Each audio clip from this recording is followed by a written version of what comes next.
Welcome to the Cohn Zone. We're the Cohns. I'm Grant. That's my dad, Lowell, who is happy to see you and dressed in a nice shirt. Dad, what's going on?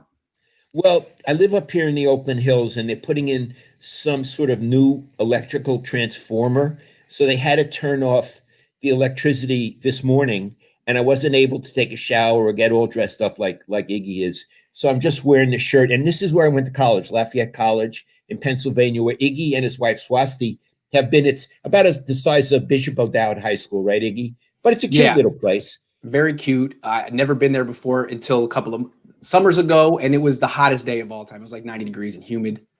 And it was fun. When I graduated from there in 1966, I came out here to go to Stanford in the English department. And the first day, my dad and he came out with me.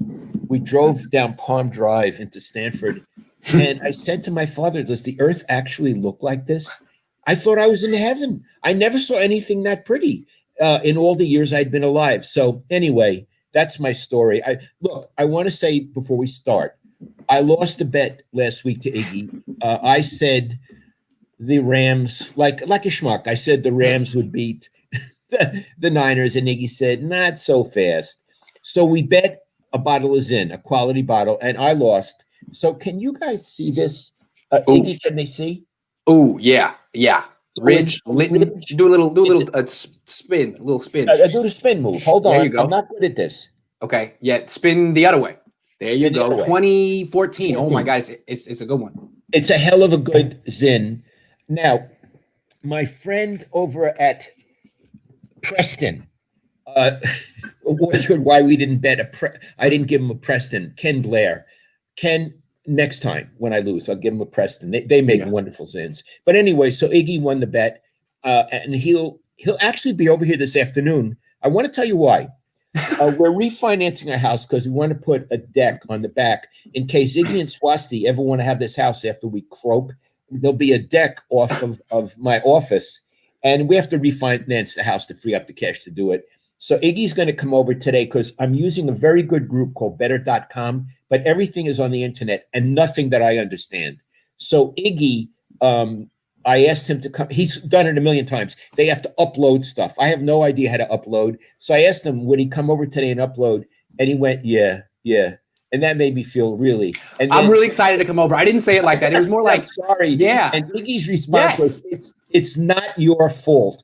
So when you ask questions later, could you say to Iggy, look at how sensitive he is. Mad because I wasn't enthusiastic enough about coming over for the 5th time to scan documents. I'm happy to come over. I'm going to go over there. When you ask questions and you give him $5 or whatever, one of the questions is, can you be nice to your old man?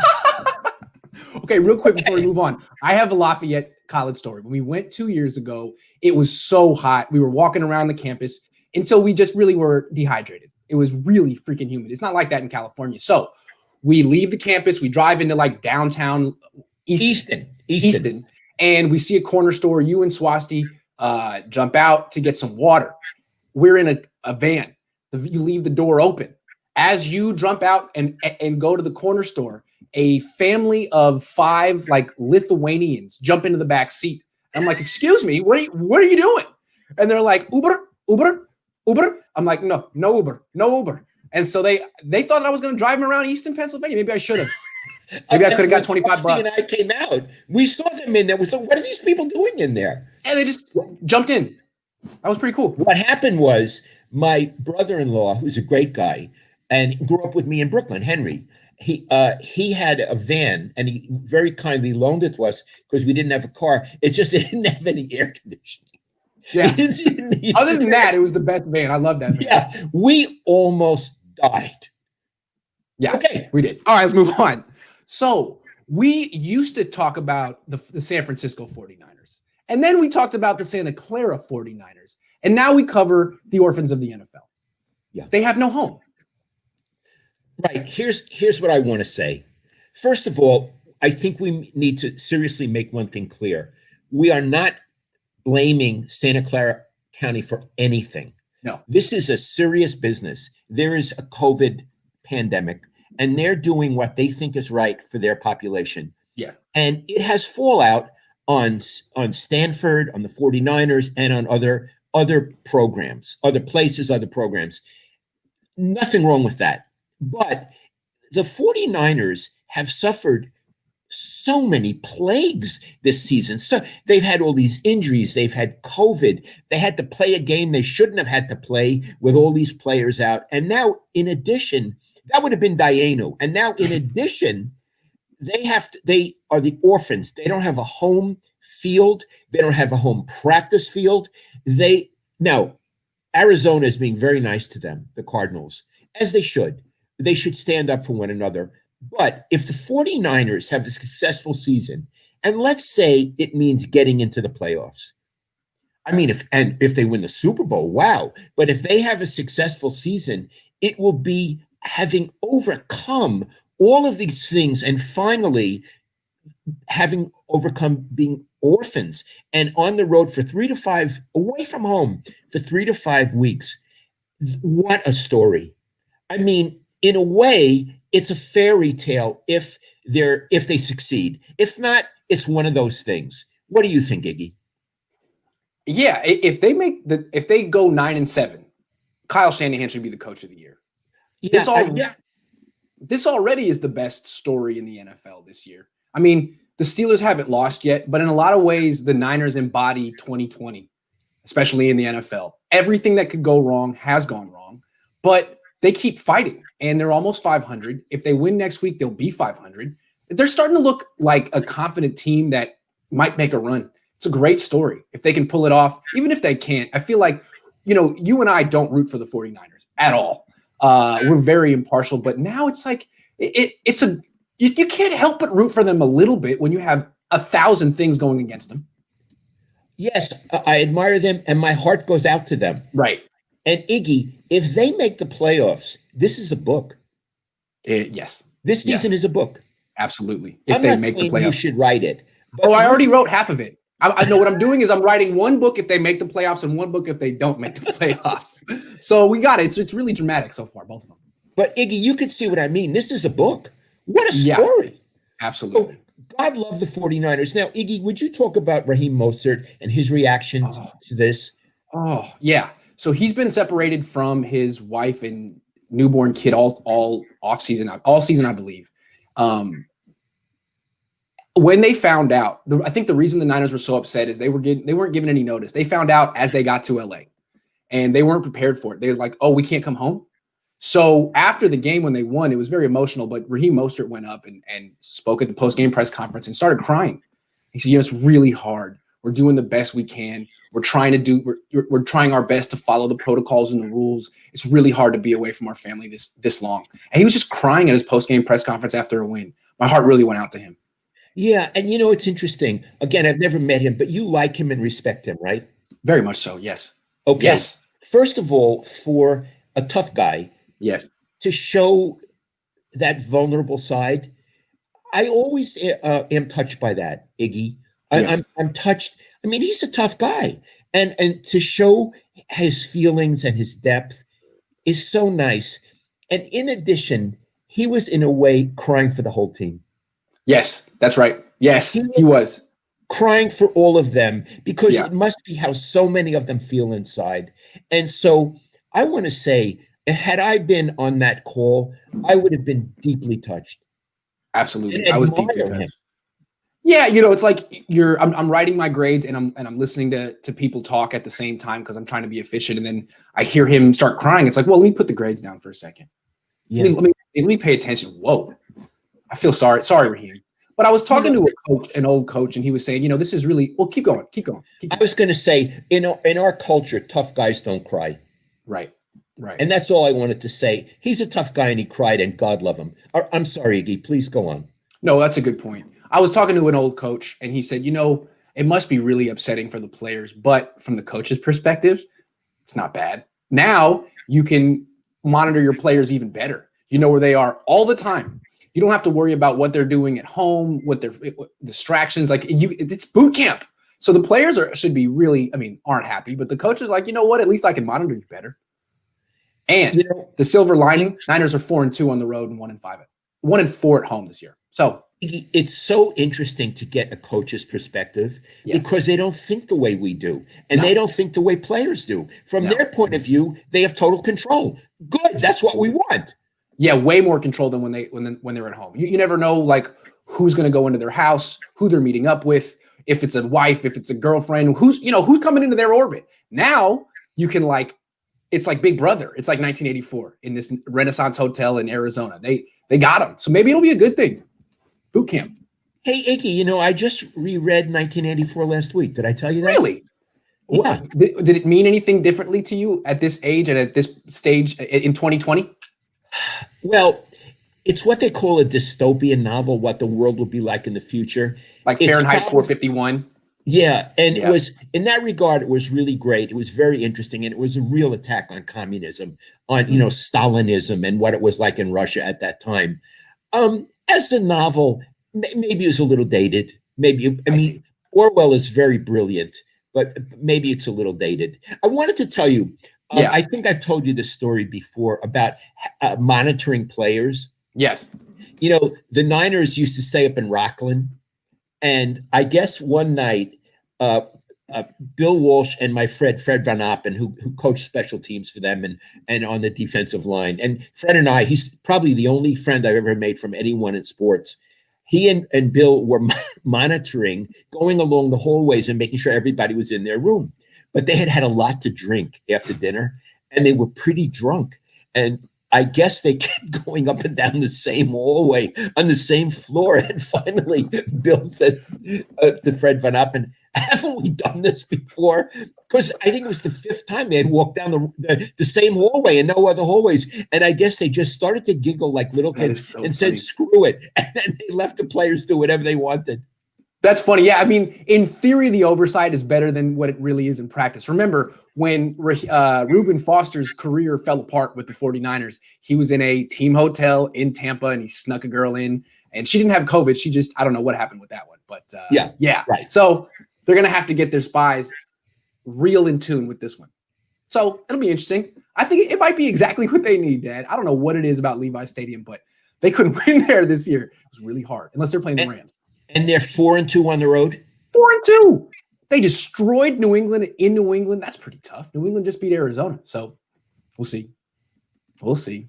Anyway, the Niners play the Bills next week, Friday night in Arizona. The Bills are really good. They've lost 3 games this year. If the Niners beat them, they're back to 500. They're kind of like, at that point, it would look like they're definitely going to make the playoffs. If they lose, they're not out of it. It would make things easier if they won. What do you expect, Dad? What are you thinking? Okay, first of all, let me say this. If they win, it's a statement game. It's not just a win. It's a statement to the league that after the bye, we're a different team. And you better be careful because we're coming. But, Iggy, I'm picking the Bills, and I'm going to tell you why. And viewers, please don't be sore at me. I'm just giving my opinion. And here's what it is. Before they beat the Rams, and obviously they have the Rams number. Before they beat the Rams, they had lost 3 games in a row, Iggy. Yes, they did. So there's a lot of optimism, and I understand it, especially from fans, after having won just 1 game. Yes. But I always say the burden of proof is on the 49ers. To me, the burden of proof is to say, can you win 2 games in a row? Can you beat this hot team from this not so great town in upstate New York with a dynamic quarterback, a team that you said they're 8-3? Let me make sure. Yeah, I think they're 8-3. No stats. Hold on. 8-3. Yep. So if the Niners beat them, it's a statement game. I don't expect them to beat them. I am skeptical of them because I've seen them be really bad. So this isn't even about the matchup. This is about what I feel about the Niners. 1 victory doesn't make them a contender. And I need to see more. Before I argue with you, the source of your hesitancy, is it the quarterback or is it the whole thing? That's a very good question. It's the quarterback. It's that he limits the offense. And he did against the Rams as well. I mean, he was wonderful at the end. he really was wonderful. But it's the quarterback. I understand what you're saying. Yeah. The defense will perform well. Well, we'll see about that. Yep. We'll see how well the defense goes against Josh Allen. We'll see. And the offense, you assume that they can run really, really well. And they do have their great running back. Iggy, I have to see it. I'm skeptical. Fair enough. This team has risen to the occasion a few times and has fallen flat on its face a few times.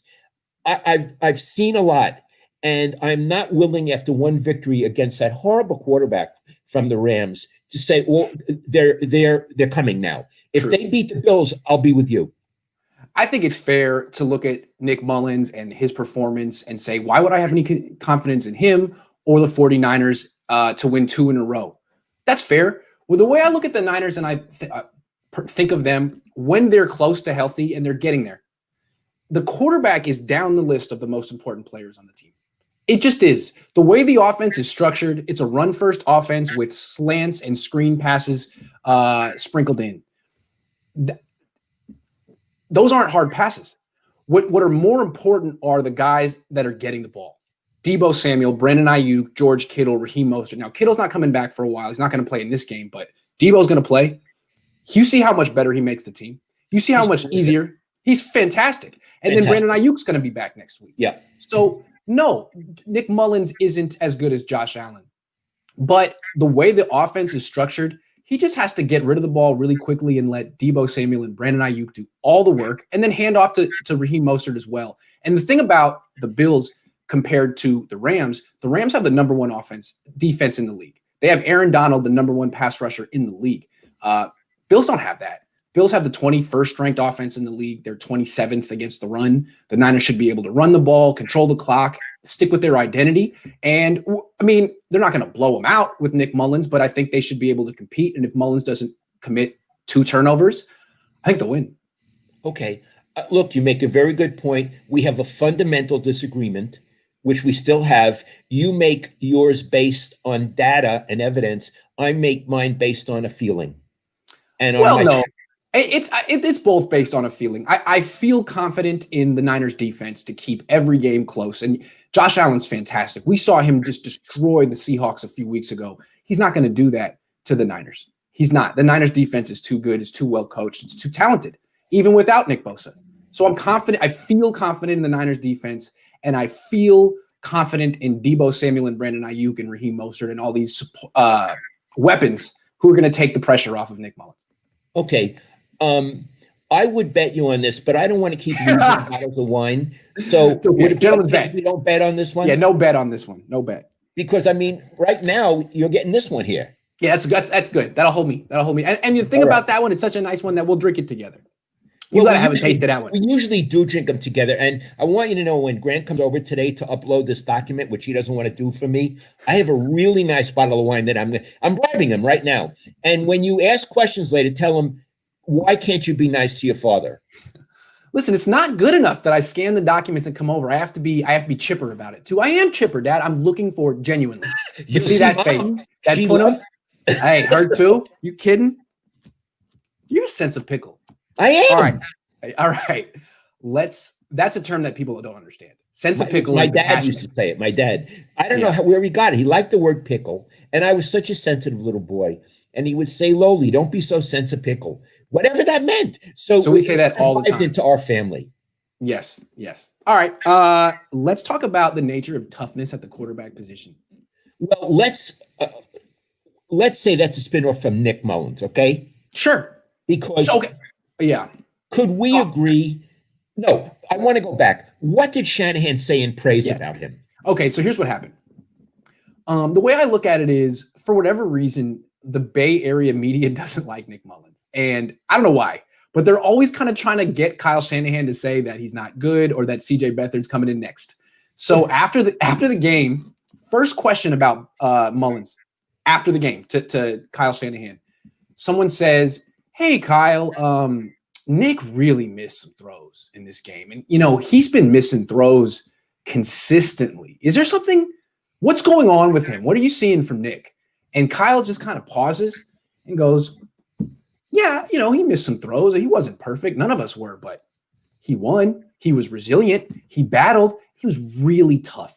He was really tough. And then today on the day after, 2 day after press conference again, he said, he was really, really good. He was resilient down the stretch. He was clutch. He was calm. He was one of the main reasons we won the game. So it was interesting to see Shanahan have his quarterbacks back so vociferously like Jim Harbaugh used to. And it was interesting to see what he pinpointed that he liked most about Mullins. Because, I mean, his stats weren't great. It was the toughness. And that's an interesting thing to think about. Because when you think about quarterbacks, you usually think his arm, his footwork, his mobility, his athleticism. Toughness isn't something you think about with that's a running back trait. But it is a quarterback trait, and it's what Nick has. Okay, let's focus on toughness. You can't quantify toughness. There's not a stat. So again, it's an observation. It's a feeling. You and I try to define what we think Kyle Shanahan meant by toughness. Could you do it? Yes, I think it's physical toughness and mental toughness. The physical toughness is every time you get smacked in the face by Aaron Donald, you pop right back up and you want more. You still love the game, even though it hurts. The mental toughness is you're not playing well. Your quarterback rating is set 55. You just lost the lead. You don't get down on yourself when it's time for you to lead the game-winning field goal drive in the fourth quarter. It doesn't matter how you played earlier in the game. You're in the moment and you succeed. That's mental toughness. Yes, and it means you instantly put a bad play behind you. Yes. You don't think about it. It means you don't have a conscience. Also, it means that you don't have any problem with pain. I mean, Jimmy Garoppolo is great at putting a bad play behind him. Great at it. He has no conscience. The thing with Nick is that you never see pain on his face. He's always popping back up and wanting more. I've never seen him look injured ever. And he looks like he's 12 years old on a football field. He looks like Steph Curry. I see what you mean. And it's interesting. Your mom, she loves him, and she always says, he's so cute. Yes. I guess women want to protect him. I want to protect him. He looks like he's 12 years old. He just wandered onto the field, and he has the right uniform and pads and stuff. But it's like, oh, my God, he's on the field. But he's pretty good. He's tough. He's not scared. Let's try to point out a quarterback who is not tough, and we'll go according to the standards that you've enumerated. Well, the thing that was so interesting about that game on Sunday was I think you saw the difference between the two quarterbacks. You had one quarterback who's not physically gifted, was an undrafted free agent, tough. One. The other quarterback, Jared Goff, number 1 pick in the draft, throws a beautiful football. When he has time, I don't think anyone throws a football better than him. He has a great arm. He could have been a baseball player. Not tough. When there's bodies around him, uncomfortable. When the game is tight at the end, he doesn't rise to the occasion. Does he seem like a supreme competitor? Not really. He always has that blank mouth-breathing look on the sideline that's like, hey, I don't know, if we win, we win. If we don't, we don't. He's like this all the time on the sideline. There's nothing particularly gritty, tough, inspirational about that. He's like milquetoast. I have to agree with you. Now, I don't know how he stands up to pain, but in terms of the toughness of a competitor, no way. I agree with you. So let's call it a scale then. It's the Mullins-Goff scale. Yes. Mullins at the top, Goff at the extreme other end. Where does Jimmy fit on the scale? Jimmy's an enigma. It's really hard to say. I mean, he's hurt a lot, and he doesn't play. He's not effective when he's hurt. He did come back and try to play through the injury against Miami and LA and the Patriots, so he gets credit for that. It's hard to say. I mean, he did try to play through the injury. He wasn't effective. He does seem to be able to move on from a mistake during a game. I don't know if he's tough. I don't think Shanahan knows if he's tough. Maybe Shanahan has a feeling that he might not be, but I don't think you can say one way or another. He's an enigma. What do you think? I think enigma is good. First of all, he gets hurt a lot, but that's not a function of toughness. No. He gets hurt a lot. Yes. And now that's a function of being a good quarterback. You have to be on the field, but I don't think his getting hurt indicates he's not tough. And in fact, playing with the high ankle sprain indicated a certain toughness. My gut feeling about him on the Mullins-Goff scale is he's not quite at the level of Mullins. Let's say it's a 100-point scale. Yes. whereas Goff gets a 0, Mullins gets 100. I'd put Jimmy at about 80. It's a gut feeling. I'd put him at way over to the Mullins side.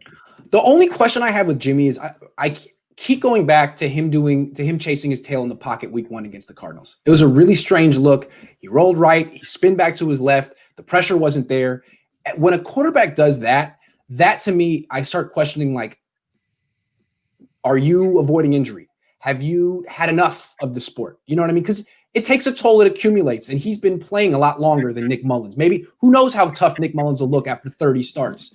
After all the stuff that Jimmy Garoppolo's been through, when he did that pirouette in the pocket, I was thinking, ooh, what's that? Do you still like the sport? Are you still okay with the hits that you're getting daily? So I don't know. I have questions. He's an enigma, but he may be a tough guy. I don't know. In boxing, what you're describing that you saw that one time from Jimmy would be he doesn't want it anymore. Right.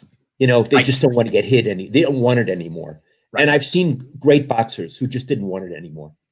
I think there's the same thing with football players too. At a certain point, yes. Andrew Luck. You know what? I got $100 million. I'll get a lot of injuries. I don't want this anymore. I don't need this anymore. It's the right call for me. I'm not saying Jimmy Garoppolo's Andrew Luck, but we've seen that in football. Yeah, and I never question Andrew Luck. He's allowed to live his life the way he wants to. Let's move on, because I'm sorry. I got one more thing I want to say about toughness, because we always compare it to boxing. And the thing about what I said with Nick, how he always gets himself right back up, you and I kind of demerit Floyd Mayweather in the all-time discussion because he never got knocked down. Right. And there's something about getting knocked down and getting back up and still winning. Andre Ward did it, and it was I've never forgotten that fight he had against Kovalev. It was legendary. Floyd never did it, so he's a great fighter, but he never had to prove that he was tough. I agree with you. The Andre Ward fight, we watched it together over here on pay-per-view.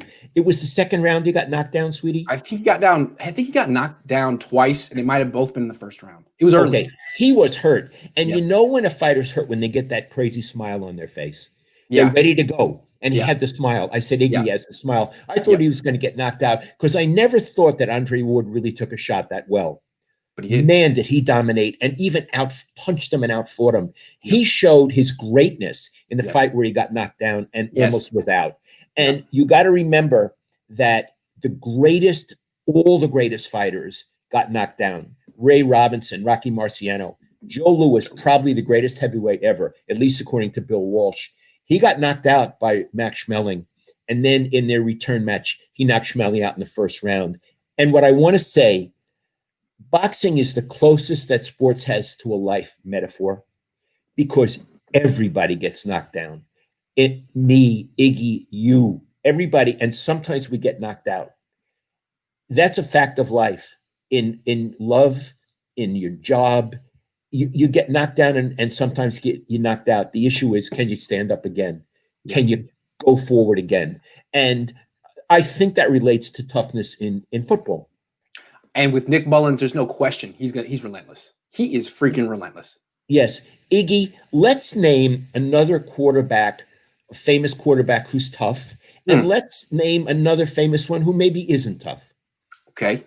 Famous quarterback who's tough. Phillip Rivers. Oh, boy. Iggy, Ben Roethlisberger. Ben Roethlisberger. I mean, those guys love the contact of the sport. And Ben Roethlisberger misses games because he takes so many hits. Rivers has never missed a game in his life. Well, in the NFL. And I would say both of them at the end of a game, if they've not played well, it doesn't factor in. I'm coming. I'm coming. Absolutely. Agree. One guy I would question his toughness. Excellent athlete, throws a great ball, mobile. Derek Carr. Something about him. Seems like he's a little bit of a safety first quarterback. Like he'll play well, but at the same time, he's not going to take those hits. In addition, he can get discouraged. Agree. Derek Carr, really physically gifted, but like there was a good heavyweight in the 80s, 90s, Jerry Quarry. I knew him. He was a nice guy and he could hit. But if he was beginning to lose, he would get discouraged and he rarely would come back. And I think that's Derek Carr. That if he gets discouraged, you could see it in his posture. Oh, yeah, absolutely. You can see it in his face. Another guy who's tough. How about Alex Smith? Oh, boy. I hadn't thought absolutely. They could, I mean, with the mental toughness of the stuff he dealt with as a young man, that would have broken a lot of quarterbacks. Just all the different coaches who were throwing him under the bus and all the bad teams he played on, the injuries. There's that. And then he almost had his leg amputated. He's 36 years old. No one really wanted him to try to make a comeback. They're like, Alex, just stop. He made it. And he's back. It's amazing. It's like he really, really wants to play football. It's rare. And he took a lot of humiliation with Kaepernick. Humiliation. Yes, he did. Humiliated. Harbaugh humiliated him. He is so tough. I'm so glad that you mentioned him. And Iggy, he's an all-time nice guy. Okay, I agree. I want to stick with this. I love this topic. Okay, guy who's tough, guy who's not. And I think this is an interesting comparison because they play for the same team. They're both basically Hall of Famers. And okay, I think most people think the less tough one is better. But to me, Brett Favre is one of the toughest quarterbacks of all time. Aaron Rodgers, not tough. Maybe better, has better numbers, has thrown fewer picks, not tough. Hit him a couple times in the first half, you win. I'm with you. And again, I would bring back the word discouraged. He can get discouraged. Absolutely. I've seen him against the Niners where you felt he wanted not to be in the game anymore. There's no question. I also feel like he's not the greatest competitor. If he's in a game where he's down 10 in the fourth quarter, but his quarterback rating is above 100, he'll just, check it down. He'll be content to lose. Whereas Phillip Rivers is like, I don't care about my stat line. I'm throwing down the field. And if I throw 3 picks in the fourth quarter, well, I was trying to win. And that was Favre too. And that's an interesting interpretation of Aaron Rodgers. I don't know him well enough, but that's a very interesting way to interpret him. It is. Yes. It's like, I think of like a baseball player, like he's the 3 hitter on a baseball team. He's a cleanup hitter on the baseball team. It's a guy on second. You're down 3 in the 9th inning and he takes the walk. It's like, well, thanks a lot, Aaron. That's great. That's really great. Why don't you expand your strike zone and and knock this runner in? Because the guy behind you isn't as good. That's how I think of him. Like he's real content to take the walk down 2 in the 9th. All right, great, dude. Your on-base percentage went up. The only knock on Ted Williams, who was just, a great hitter, he would have taken the walk.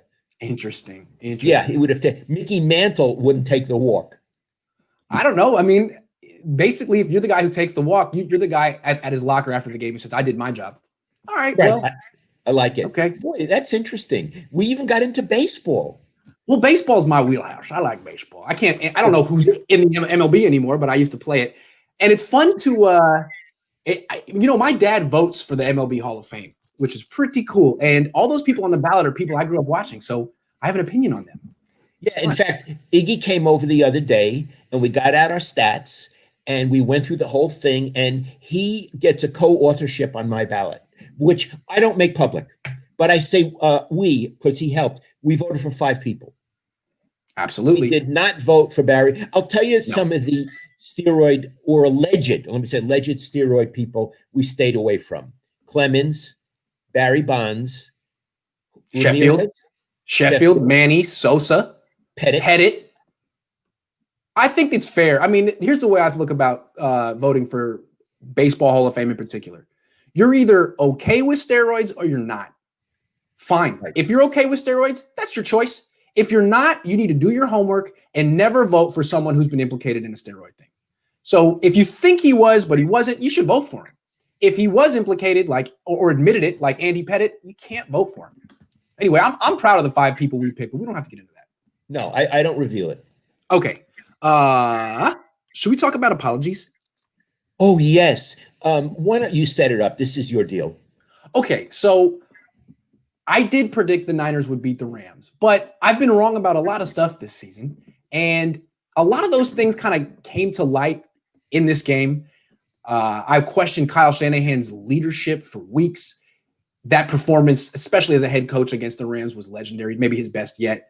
And so I've kind of been going on an apology spree. I apologize to Kyle for questioning his leadership. I apologize to Jimmy Garoppolo for questioning his play when really he's playing behind a terrible offensive line that's going to hold any quarterback back. I apologize to Jimmy Ward for just calling him not a playmaker. He made like 11 plays in this last game. I apologize to Javon Kinlaw for even suggesting that he might be a bust. I just was on an apology. And Richard Sherman. And Richard Sherman for saying that he's done. He can't play corner. He's going to make the defense worse. All of it. I was wrong. And I apologize. Okay. So here's what I want to say. I don't think it's necessary to go over again the nature of your apology because you've already done videos on that. But now I'm counting, that's 5 apologies. Yes. Okay. So when I was watching you, because I watch everything, was 1, how does it feel to apologize? 2, by apologizing, do you feel you're losing some credibility? And these are serious journalism questions. So yes. How did it feel and did you lose credibility? First, how I felt. I felt great to apologize. I don't have to be right. I like to be right. It's fun to be right. But if you have to be right, you're a putz. And if you can't admit when you're wrong, you're a freaking putz. So I'm happy to be wrong. And I'm not rooting against the 49ers. I don't have anything personal against Kyle Shanahan or any player on this team, even Eric Armstead, or I really don't. If a young man can have a good game and prove someone wrong, that's great. I'll be wrong at his expense. If Kyle Shanahan can prove me wrong, that's great. I'll be wrong at his expense. It's good to see someone do something good. I'm not just like the biggest hater in the world rooting for people to fail for no reason. So what was the second part of the question? Oh, credibility. I think it actually increases my credibility because no one's right all the time. And people who think they're right all the time have no credibility because they're not. And if you try to convince people that you're right all the time, you're just a snake oil salesman. And the people who read you and follow you aren't very smart. So I think it's important to be able to say when you're wrong and own up to it. I love what you said, and I would like to add to that. One of the reasons a journalist is wrong is because he or she is out there, takes a stand, takes a strong stand. And if you're wrong, you need to say, I apologize. But it's better to take a stand and be wrong than to be a spoon or a piece of wood. Yes. And just, floating along with no gravitas, no courage, no adventure. Yes. One of the things I wanted in life was action and adventure. And sometimes it backfired on me, and I apologized. But it's people like you, Iggy, because you have firm opinions, and you can back them up, and sometimes you're wrong. Mm-hmm. And they know that's the deal, and they respect you more than someone who has no opinions. Who cares about someone who has no opinions? Yeah, who cares about someone who has no opinions?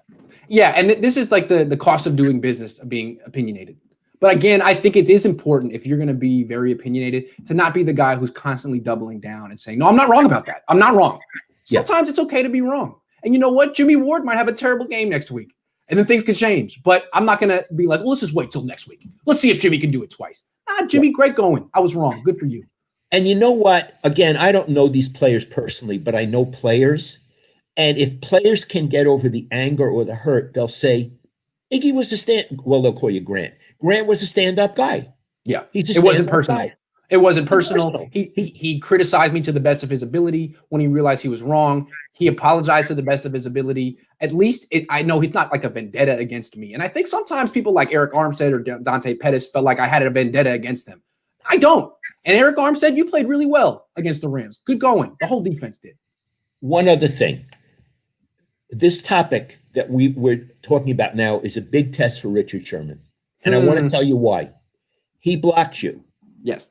He wants to go in the media. He should understand how things work. Yeah. Someone has told him you apologized or he's watched it. Believe me, they always know these things, right? They pretend they don't, but they do. You were a stand-up guy. He needs to be a stand-up guy too and unblock you. I would agree. If he did unblock me, I would know he's a stand-up guy. He's not going to unblock me. He's not going to unblock me. I'll tell you that right now.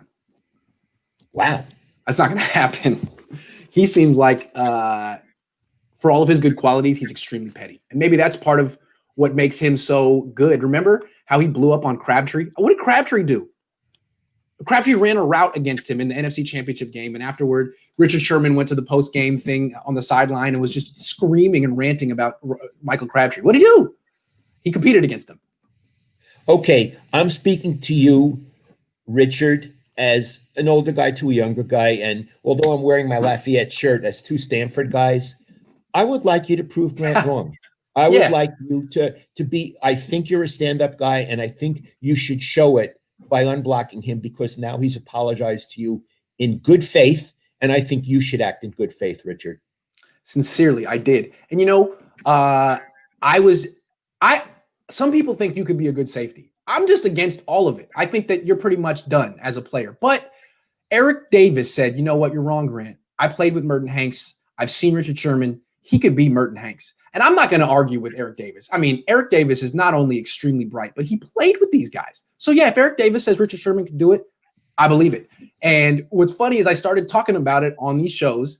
And in the first game off the bye, Robert Saleh, who's a big fan of the show, put Richard Sherman at safety for a couple of plays. And it almost felt like he was like communicating to me through his scheme. It's like, hey, look what I did. Hey, look what I did. You know why? Because your quality control, even though you don't have the position really, and they don't pay you, your quality control. And my guess is they have somebody assigned to watching whatever you say, and they'll go into coaches' meeting and say, do you see what Grant wrote today? Maybe we ought to try Richard Sherman at safety. Who do you think they assign that to? Like the person they like least in the PR department? You have to watch Grant. Oh, no. Oh, Bob, the PR director would delegate that. There's no way he's going to waste his whole time watching me. He can't even look at my face. An intern. It would be an intern. An intern. Hey, you got to watch Grant. Well, good luck. You'll be watching all day. All right. Well, we're out of topics. If you guys have questions, was that all the topics? Well, those are all the topics. Unless we got other topics. We went. Take a look. Oh, what time? What time? Time. Do people know what that is? No. The Jerky Boys. Jerky Boys. Yeah. What's the next topic? I don't even got any more. Get Bill, Mullins, toughness, apologies. Who's tough? The Niners were out at home. Hold on, we got something. Grant, what do you emulate most about your dad's writing style and process? What do you see as the biggest difference?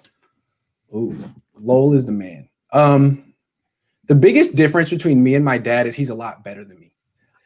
He's a lot more experienced than me. Like, I agree. Here's the way I'll put it like this: with sports writing, it's not just writing. He's a better writer than me. I mean, I emulate his writing style. I've been emulating his writing style since I was 5 years old.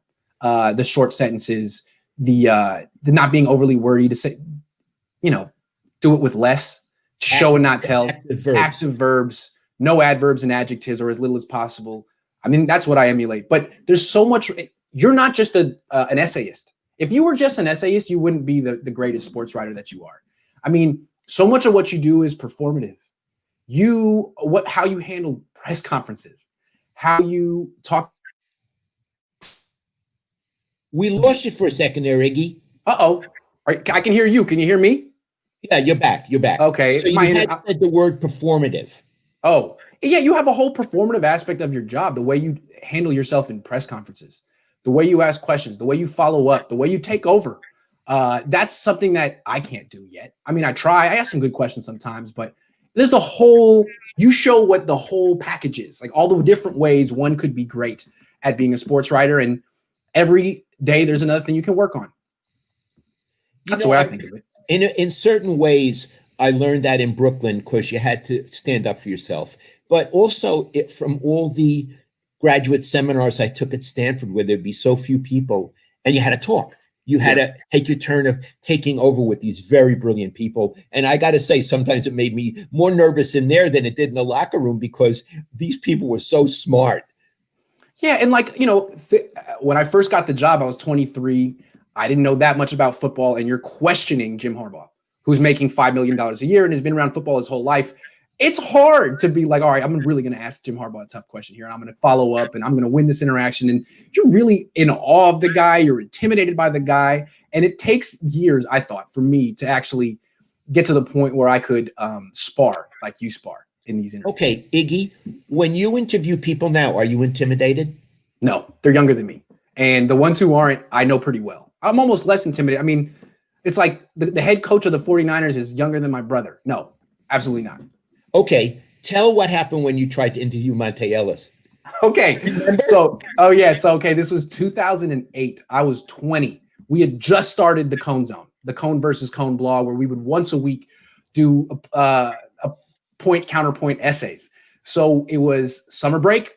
I was working at my brother's company, and the Warriors are always really, really generous. I was a huge Warriors fan. They gave Monte Ellis a big contract extension, and I was a big Monte Ellis fan. This was before he ruined his leg on the moped. So we had a press conference to coronate Monte Ellis, and he sat there in a group, and I was invited by the Warriors, and I told all my friends, I'm going to interview Monte Ellis. What do you want me to ask? And I was gloating, and then it was time to ask him a question, and I froze. I didn't have a single word to say. And when it was over, the PR director, Raymond Ritter, said, "Hey, good going, Grant. That was good." What happened? He said, "What happened?" What happened? Raymond Ritter is the greatest. You talk about a PR staff, the Warriors, they're the best. And although the Giants are very good too. And he just came over to Grant and he said, "Grant," because we were all, and he was in the gym, we were all around. He was right next to Monte. And Raymond wanted Iggy to get a start. And he froze and he came over. What happened? That's what you're thinking, like, maybe he's not cut out for this job.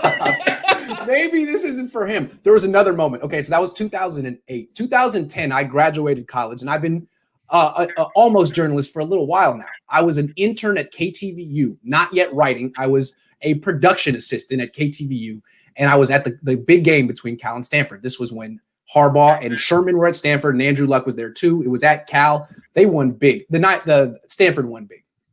After the game, I'm running on the field, and I see Andrew Luck, and I get him first. You know how you run into a guy and you get the post game? I had Andrew Luck on the sideline. It was just me and him and the cameraman. It was going to be a one-on-one interview, okay? Andrew freaking Luck. And I had nothing prepared. So I said, "Andrew, how does it feel to beat Cal?" And he's like, "Oh, yeah, it feels really good. Always feels really good to beat Cal. But it's not a good question, so we didn't really have an answer." He goes, "Oh, yeah, really good, really good. It feels good to beat Cal." And I just stand there and I go, "Thanks, Andrew." And he goes, "No problem." And just goes on to the next guy. And someone else ends up getting a really good one-on-one interview. I was like, "Oh, man, I suck at this. I really suck at this. I should have gone to law school." All right, thanks a lot, Andrew. All right. Good to know. Just checking. Oh, man. Maybe one day I'll be able to get a second chance with Andrew Luck.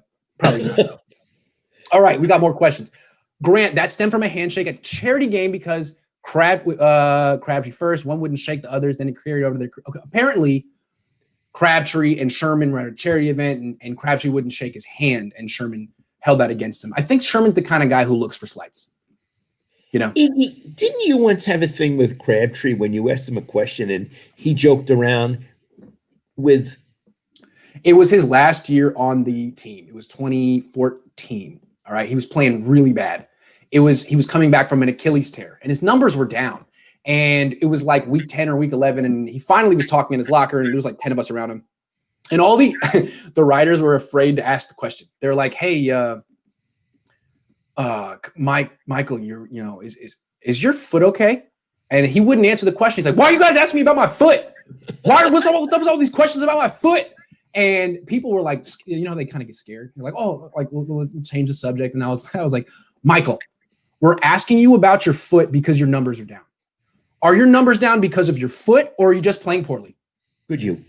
And he looked at me and he goes, "Okay, all right." No, he goes, he didn't want to fight. He was like, "Oh, I respect that. All right, you finally asked the question. None of these guys are going to ask it." And he goes, "Well, Vernon Davis's numbers are down too. Vernon's numbers are down." I said, "Okay, fair enough." So basically what he was saying is, don't blame me, blame the quarterback, blame the offensive coordinator. It's like, all right, fair. At least you have an answer. And then we were leaving, and Crabtree wasn't done. I was walking out with Vernon Davis, who always would talk to me. Vernon was a very silly, nice person. And we're walking out, and Crabtree runs over to us, and he goes, "Hey, Vernon, how come your numbers are down? How come your numbers are down?" But he was smiling. He was like, "Hey, man, we're cool. Yeah, what I want to say is that was a nice thing about I like Crabtree. You liked him there. I liked him, yeah. Yeah. I don't think he could compete with Richard Sherman verbally, Richard, for whatever reasons. But actually, he came off pretty nice. And the thing about Sherman is I like him too. We've had a lot of conversations in the locker room, and the fact that he blocked me on Twitter, maybe he just doesn't want to read negativity about him. I would hope to think that if I went up to him in the locker, he wouldn't be like, "Nah, man, you said that one thing about me that one time." Like, maybe he just wants to keep a safe space online. Iggy, if you ever get into a locker room again and he does that, I got to tell you how many times that happened to me. Yeah. And you I'm just not talking to you. You just shrug and you move on because I told you, eventually they come to you. That's the message. And I don't need them. No, I don't need them. I don't. That's the other thing. I didn't phrase it well a couple of weeks ago. You don't need them because here's why. If you want to do this, you'll be doing this for many years. If you want to. Yep. All the others come and go. Yep. And that includes Kyle Shanahan. That's right. He's going to eventually get fired. All coaches get fired. John Lynch is going to get fired. Eventually, Saleh is going to go elsewhere, and then he'll get fired. They all do. It's not a knock on any of them. They know it. It's the life. Andy Reid was let go. Wasn't he let go by? So the point is they all get let go. But you'll be there. You don't need them because they're leaving and you're not. What's weird is every single person that was on the Niners in the organization or that I would cover when I first got there is gone. They're all gone. Joe Staley was the last one.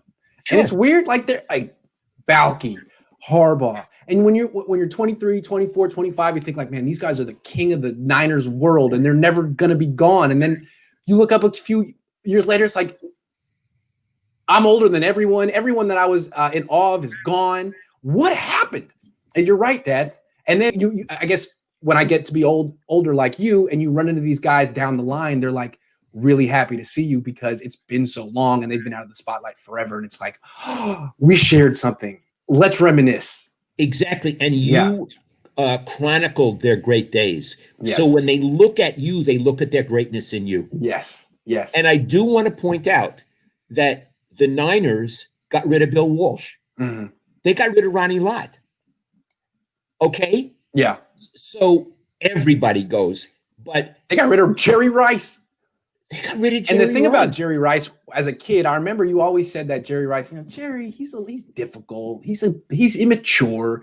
And you never really had a great relationship with him. But a couple of years ago at the Bay Area Sports Hall of Fame, we were just standing there with like a couple other guys. Jerry saw you and came right over and said, hey guys, what are we talking about? And he was just, it's like a whole different thing. All the anxiety, all the tension is gone. He's not in his 20s anymore. You guys are both old men. And he was really happy to see. I was surprised. I was like, man, I don't think 50-year-old Lowell would have expected that. 45-year-old Lowell would have expected. I was surprised too, but I was appreciative. And we had a very nice time with him. Oh yeah, he lingered. He was like, so what are we talking about? And he didn't want to talk about himself. No, and I praised him on something, and he said, boy, that's really nice coming from you. He said, you look good. You're in really good shape. He said, you think so? Is that what I said? Yeah, he did look really good. I mean, he must be 50-something. He looked like he could have played for the Niners that day. Yeah. Yeah, he was great. He looked like he was in really good shape. T.O. looks like that too. Those two are very serious. And I think Jeff Garcia is. They just don't stop. I think you're right about them. Yes. Yeah. All right. Lowell wants to know if you like Outsiders 408 says, Lowell, Biggie or Tupac? Come on, guys. Get serious. Get serious here. We only have him for 10 more minutes. What do you guys want to know? Here's the thing. I am an older guy, and I was early rock and roll. Yeah. I don't listen to rap. I have nothing against it. I just don't get it. And when Iggy was a kid, he used to in the living room, he'd play rap and we would listen, my wife and I, and when it was over, it was like, what was that? I mean, it's just, I tried. Not something I get, I can imagine like when I'm 40 years old and there's this new type of music that comes out, I'm not going to get it or be interested in it. So I understand. It's just different generations. The Beatles or the Stones, right? The Beatles? I know it's the Stones. It's not no question. I know the Beatles, right? Say that. I want to hold your hand. Come on, 8 days a week? Jeez Louise. Anyway. Sgt. Pepper? Lowell, do you listen to Santana? I like Santana. I do. Lowell, Frank Sinatra or Dean Martin? Oh, well, not Dean Martin. Not Dean Martin. But I like, could I say, I like Frank Sinatra, but I'm not wild about him. When I listen to a jazz singer, it would be Billie Holiday. I mean, and I like Tony Bennett. Yeah, I was going to say, you're a Tony Bennett guy. I love Tony Bennett. Yeah. Lowell, Pink Floyd or Led Zeppelin? I hate Led Zeppelin. That's the right answer. Pink Floyd has some good songs. Led Zeppelin doesn't. End of story. Led Zeppelin is a migraine. Yes, it is. It really is. Bond 1 James says Beatles are better than the Stones. Not in this lifetime. No, sorry. Not on the Cohn Zone. The Doors. How did the Cohn Zone feel about the Doors? I like them. The Doors? Like I can't stand his voice. Baby, like my fire. I don't know. I think he went to UCLA or was hanging around Westwood. So like for a minute, right? Yeah, for a minute. Yep. Okay. Grant, do you feel the pressure of living up to your dad in the same way that Kyle Shanahan feels the pressure of living up to Mike? I like that question. I think that's a good question. I think I used to. And I think the fact that my career wasn't taking off a little bit sooner, there was some bitterness I had when I was 28, 29, 30. It's like, I'm not going to be successful like my dad. Like, I played myself. I thought I could do what he did, and I can't. I'm just not as good. And I think that kind of affected my job and my mood. But now I'm doing my own thing. I'm not comparing myself to my dad anymore. I still write, but I'm doing my own thing, and it feels good to have my own lane and niche and something that I've created. Kyle isn't that. Kyle really is doing exactly what his dad did, and his dad has 2 rings. And Kyle has 2 losses in the Super Bowl, and I think it's very hard for Kyle. He does a good job to try to compartmentalize it and, coach in the moment, but I think that's a monkey on his back that I don't have. I don't have that. So I agree. I think it's harder for him. I think it's harder for him.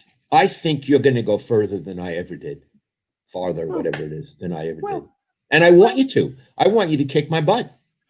Well, we'll see. But S. Thompson, that's Hunter. Is that Hunter S? It might be Hunter S. He's dead, but it could be the spirit of Hunter S. Are we done with questions?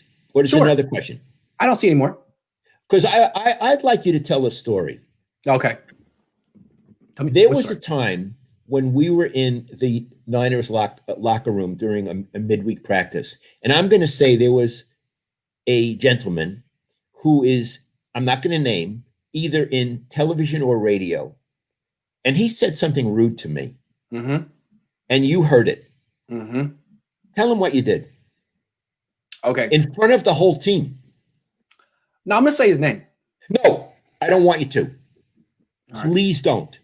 All right. Okay. Well, I'm gonna hold on. So this is what happened. This dude does an impression of my dad. Okay. That's too close. And it stinks. It's not a good impression. It's not. It's just not. In fact, it's kind of racist. So these 2 guys, he has beef with my dad. And there was something like, I don't know what the occasion was, but we were walking in the locker room and he was walking out. And instead of actually saying something to my dad and looking him in the eye and being, tough or brave or courageous, he just made a little noise that was him doing my dad, like his impression of my dad. It's like the Saul Rosenberg impression. And then he kept walking. So what I did, I heard that, and it seemed like the weakest move of all time. Like, you're bold, but you're not. So I yelled in the locker room for everyone to hear, "You're a freaking word that starts with a P," as loud as I could. And all the players heard it and watched me, and he heard it and didn't react and kept walking. And so everyone on the Niners knows that that's what he is. Yeah. He almost started running out. Yeah.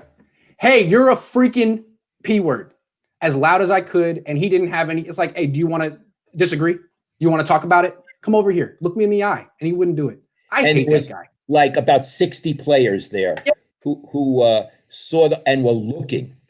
Yeah. Yeah. So I haven't seen him in the Niners locker room since then. He's a tough guy, though. He's a tough guy. Hey, and if you're watching and you disagree, come see me, buddy. I got a lot to say about you. Let's make it public. I'm not going to say your name, but if you want to talk about it, we can talk about it. I have a lot to say about this guy. I really like him. And, he's just tearing the Bay Area up these days. He's terrific. He keeps getting better. I really don't like that guy. I'm glad we talked about him, though. And I'm sure everyone knows who it is, of course. You don't mind that I brought it up? No. That guy, one day, I'm going to air out all this. One day. But not today. Hey, if you're watching, it's coming, but not today. I'm going to make one day. I'll be yo-yo. The sun rose blood red over the, what was it?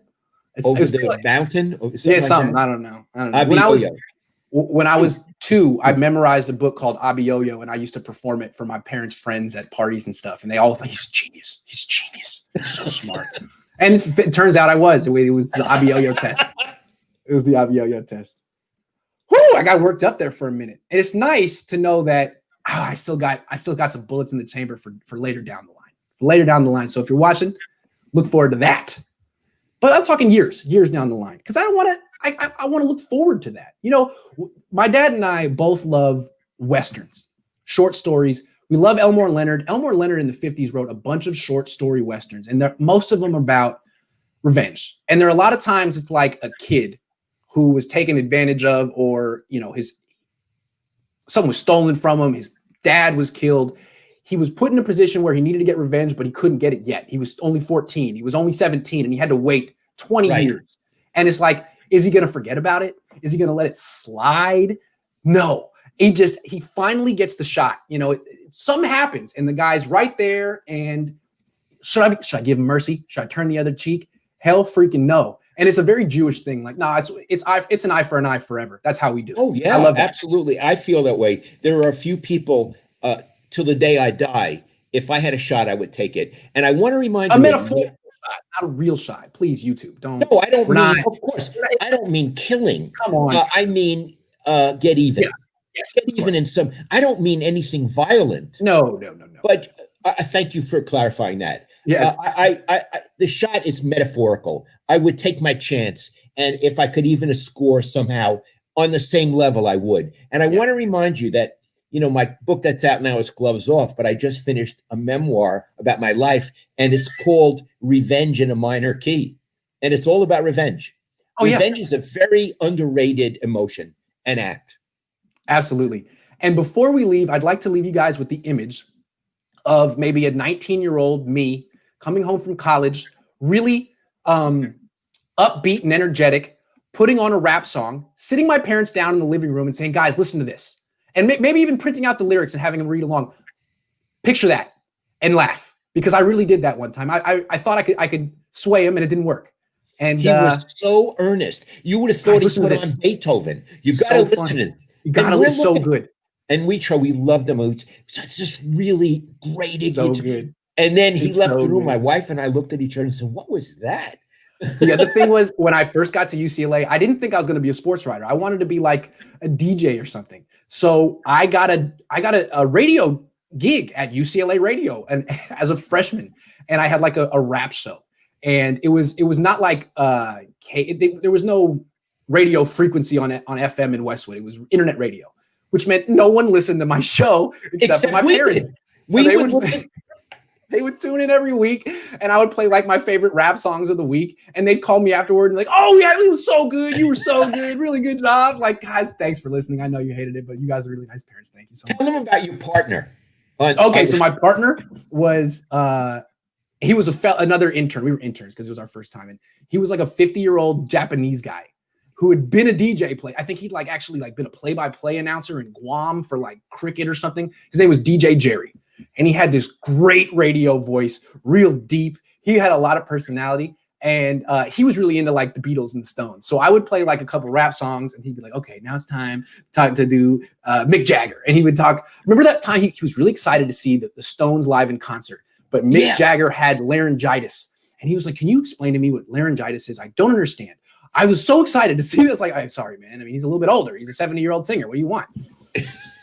Sorry, DJ. You know, whatever happened to DJ Jerry? I don't know, but I'm sure he's in my inbox somewhere, and I could email him and see what he's up to these days. I don't know. Okay. It's been a while. I think we're beginning to drift. The last thing I want to say is thank you for watching. And Grant, I'm going to see you at 5 o'clock when you're going to download a Can't wait. Looking forward to it, Dad. Smile. Oh, yeah. With pep in my step. That's right. You're going to do it, and you're going to like it. I can't wait. All right. I'll see you and Mom later. Well, I'll call you in a minute. All right. I'll call you.